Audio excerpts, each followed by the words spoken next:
Part two, John Paul Jones, part two, let's go. Alright, so before I start this, I just wanted to say that I've been informed that I'm a little bit more colorblind than I previously suspected. I usually just have trouble with my reds and greens, sometimes other colors, but regardless, I've had some help, and I think I got the right colors for this one. But that being said, without further ado, woo! Part two, John Paul Jones, let's go, woo! John Paul Jones, after his victory against the Drake, headed back to France where he was promised a new ship. The ship was called the Indian, and it was being built in Amsterdam, equipped with 32-pound cannons. All of Jones's ships prior to this had been lackluster at best, never really meeting his standards. One of Jones's famous quotes was, "I wish to have no connection with any ship that does not sail fast, for I intend to go into harm's way." And the Indian fit this description. But he never got this ship because the British ended up bullying the Dutch and they just didn't want to get involved after that. Instead, Jones got command of an old Indiaman named the Duc de Duras. It had all the good qualities you would want in a ship. It was old. It was slow. It was clumsy. And it smelled like spices. Look, it's the best he could do. Jones then renamed that ship to the Bonamy Richard after Ben Franklin's Poor Richard's Almanac. He then gathered a crew, hit some guy with a trumpet, and set off for Britain for a second time in August 14th, 1779. Jones left France with 5 ships and made his way to Edinburgh, Scotland. They flew British colors, and the Marines were given British redcoats. And as they made their way up the harbor, a British cutter approached them and mistakenly thought Jones's ship was one of their 50-gun ships called the Romney. The captain asked if he could spare some gunpowder because the rebel Paul Jones was expected to land any day, and they needed to strengthen their defenses. Jones was like, "Okay," and handed them some gunpowder, and asked for a pilot to help him navigate. When the pilot eventually came up aboard, Jones asked him, "What's the news? What's going on?" And the pilot said, "That pirate Jones was off the coast, and he deserves to be hanged." And Jones smiled and said, well, that's me." The locals eventually started to realize that John Paul Jones was near their coast and began to pack up. And some tried to find weapons, but that was a little bit hard, considering they were disarmed after the Jacobite Rebellion in 1746. But one old minister went to shore and prayed for a strong wind to blow the Americans away. And God wasn't busy at that time, so his prayer was answered, and Jones was forced to head further south along Britain's east coast. Jones and his small fleet made their way to Flamborough Head, where they spotted at least 3 dozen British merchant ships coming from Scandinavian countries. Jones immediately ordered to chase them and try to cut them off before they made it to the defenses at the Scarborough Castle. At the same time, on the other side, the HMS Serapis and the Countess of Scarborough were tasked with protecting this merchant fleet and attempted to wedge themselves in between John Paul Jones and the merchant ships. Jones saw this and began giving his lieutenants battle instructions. He put his men high up on the ship's rigging with muskets, something that usually wasn't done because of fire hazard reasons, but Jones needed every advantage he could get. He then ordered his ships to form a battle line. He had made the plan, now it just needed to be executed. But no ship followed Jones, and he went in alone.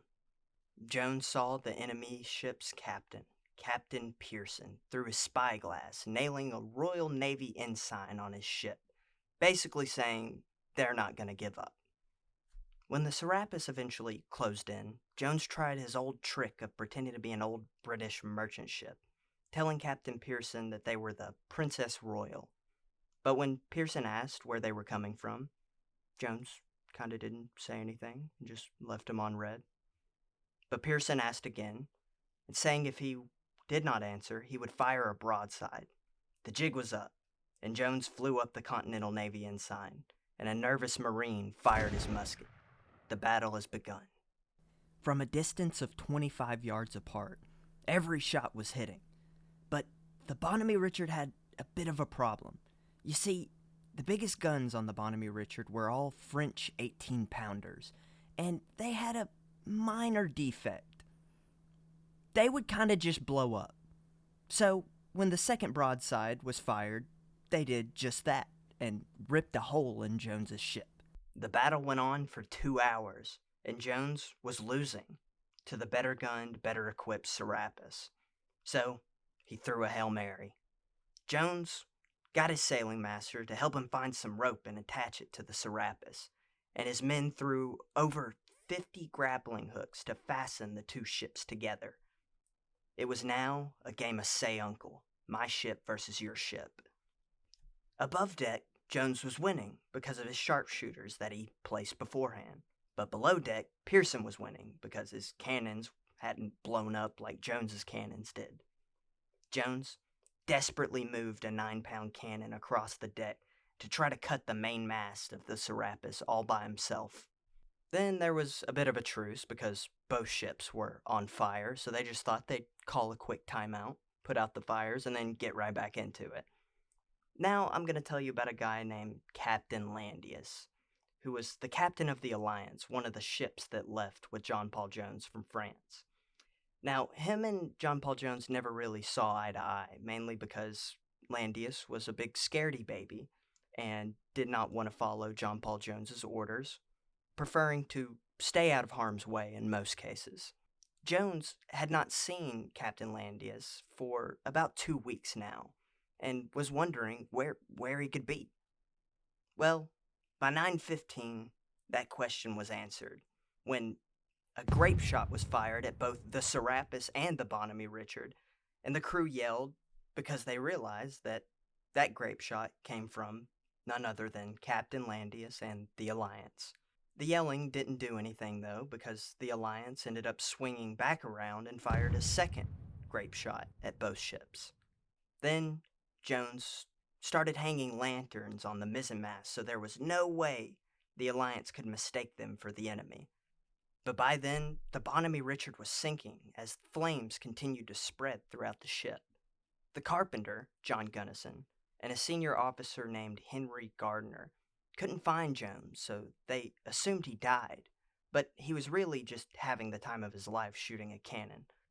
Nevertheless, thinking that the captain was dead and Gardner being next in line to command, he yelled for quarters so that they would surrender. Jones heard this and was not happy about it, immediately shouting to kill them. Jones then moved towards them with his pistol out, and they ran away.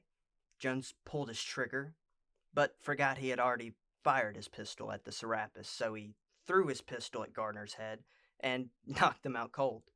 Captain Pearson of the Serapis heard this call for quarters, and now we have gone full circle. Pearson yells at Jones if he calls quarters and if he surrenders. Jones replies, "I have not yet begun to fight."